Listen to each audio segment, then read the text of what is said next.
Hi there, welcome back. Recently I took my 2017 Kia Sportage down to the local dealer to get something called a Service 3 done, which was oil change, brake fluid bleed, and some other stuff that's on the bill that I didn't bother reading.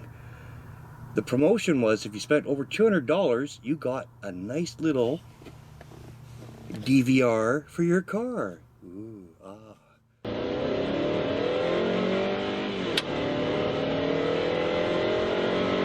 I have no idea what it looks like on the inside other than the box, so I'm assuming that's what the camera's going to look like.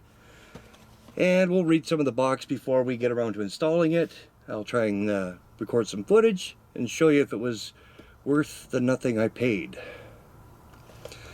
So, on the front cover here it says low illumination, movie 2.0, no idea what that is, high speed recording, view angle, support up to 32 gig, and it records it all in an AVI format. On the back side here, 2.4-inch high definition display, 640 by 480 video resolution with settings for 720p and 1080p. AVI format, 3 megabyte maximum picture resolution, JPEG photo format, 4 gig to 32 gigabyte TF card support, infrared night vision function, ooh, internal microphone speaker, 5-volt DC 1 amp power interface, so that's probably the plug-in, and it has a built-in battery. This item is not a product of Kia Canada or any of its affiliates. This product is for promotional use only, and it's put on by scorepromotions.com. So for those that live in the States and elsewhere, I don't know if you get this or if you don't. And there's some other stuff on the side, like the high quality video and audio are timed and can be used as strong evidence when addressing accidents and distinguishing responsibility. It depends if the judge allows it or not.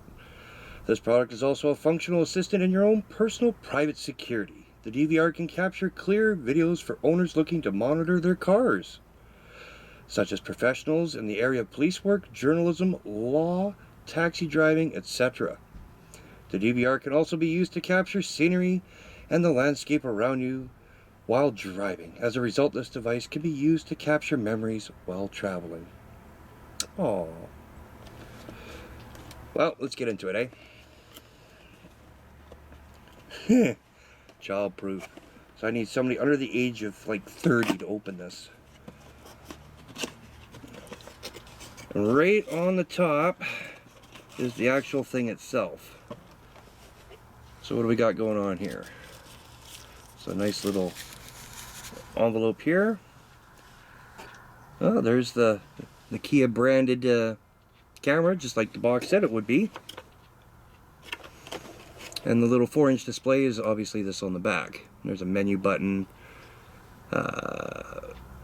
menu mode, looks like power and settings, and an OK. I'm not sure exactly what all they do, but I don't think it'd be that hard. And if all else fails, there should be some instructions in here. Well, that looks like the power cord there. Just your regular 12-volt plug-in. Cigarette lighter is what we used to call them back in the day. A very, very short, I can't remember what that end is called. It's not USB-C, because that's for like the newer Android phones, and that's not for Android, that's not for Apple, but I've seen that plug in on some other devices. If you happen to know what it is, let me know in the comments, eh? And then the actual mount itself, which is really, really short. And everything comes in these nice little small Ziploc bags. And when all else fails, of course, instructions. Oh, how to power it on, the lens, USB, LCD screen, up button, menu button, OK button, down button, and mode button. So, it'd be a matter of figuring all that out. camera functions, memory card installation, operating your dash camera, and product structure, troubleshooting. So it has video output tabs, timestamp I can turn on and off, motion detection, video time on and off, voice recording on and off. Hopefully it has modes where it doesn't record just 15 minutes at a time. Oh wait, what's this? Off, 1 minute, 3 minutes, or 5 minutes. Well, that'll be interesting. Be interesting to see. So there we go. There's an unboxing of this, and we will definitely get around to installing it and checking it all out. See if it's worth all the hype. Maybe we'll try charging it or something. So here it is, currently charging and out of the box, and we will turn it on. According to the instructions, you just hit the OK button, and a little world comes up, and it dives right instantly into recording. Now to kill that, it's pretty simple. You just hit the OK button again, and now to the menu. The menu is pretty much controlled by these two buttons here. Obviously you see the OK, and that takes you out. So right now I have it on 1080p with the timestamp off. Motion detection is off, video times for 10 minutes, and the voice recorder is on. That should cycle back up to that one. I believe this takes me to the second one. No, it does not. So I hit menu again. That should take me out to the setup. So next menu, English, off, on, and all that good stuff. And this is a really awkward angle because I'm sitting behind the camera trying to shoot this, but that's okay. So nevertheless, we're all good to go. Version, view, disk drive, 60 hertz, so it should be a decent refresh rate. And we'll just install it in the vehicle and we'll be good to go. So here we are in motion and it's installed. What can I say? I'm a little disappointed in the construction. It's not nearly as durable as I was hoping it would be. It's definitely a mid-grade plastic, so it's above dollar store kids' toys, but definitely below, say, like a cell phone or a walkie-talkie, or I wouldn't recommend leaving it in a vehicle during extreme temperature changes, like extreme hot, extreme cold. I think the plastic would be very, very brittle even. The display screen is really hard to see, especially in direct sunlight. The battery didn't charge as much as I'd hoped it would, so ergo the cord. I was going to mount it on this side, but with the battery not being fully charged, whatever. So it's dangling down there. I have it currently pointed to roughly in the middle of the hood, and it went on without a hitch. The suction mount worked just fine. The little nut that holds the little ball joint there doesn't seem to want to tighten up as good as I want it to. Nevertheless, here goes. Hopefully, oh no, you actually have to hold it for a second. There we go, and the world comes on. And there we go. So already it's LCD. And from this angle I really can't see it, but you don't really want it like in your face. So let's have a look. It seems to be getting some of the image here. There we go. So already it's LCD. And from this angle I really can't see it, but you don't really want it like in your face. So let's have a look. That seems to be getting some of the image here. So yeah. Mounted there beside the rear view mirror, or dangling down that way. Good thing this Sportage comes with 2 power plugs, so I can put my cell phone plug in.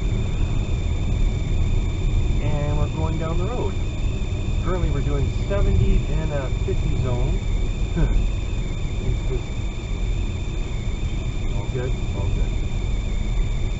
So what I want to do is I want to see how much it captures the motion in the background, oncoming traffic, and how much it captures my voice. Hopefully it's in sync with the video. I have another camera that I'm going to I've tested before, but I'm going to do an actual full review in the near future. So on my other channel, I just pretty much just slice together footage and then trying to sync the audio with the video, and I'll do a full-fledged review sometime. I'll have it in the original packaging. And I didn't really have it set up yet, so around this corner, on the straight.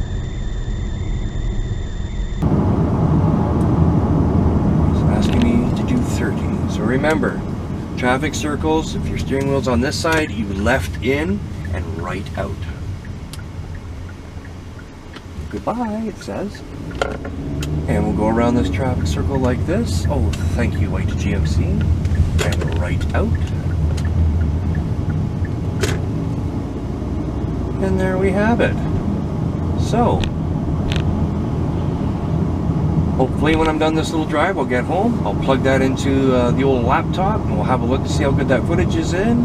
And of course it'll be edited into what you're watching right now. And you should hopefully not be able to tell the quality, because it's claiming to be 1080p. However, yeah, I don't think so. I think the audio and the video is going to give away where this footage came from. Nevertheless, when we come back, I'll give you my conclusions. Ooh, that's a nice 911. Oh my god. So in conclusion, good thing I got this for free. You can buy these from Kia, at least my dealer, for $99, not including provincial sales and federal sales taxes. At that price, I would be demanding a refund. Now, maybe it's saving grace is on the lower settings, you know, lower refresh at 50 Hertz, VGA, maybe it's better? No. So as a promotion that I got for free, I really can't complain. Had I paid for it, I'd be very unhappy. Nevertheless, that's my review of the Kia Dashcam. I'd love to give you the part number, but it doesn't have one.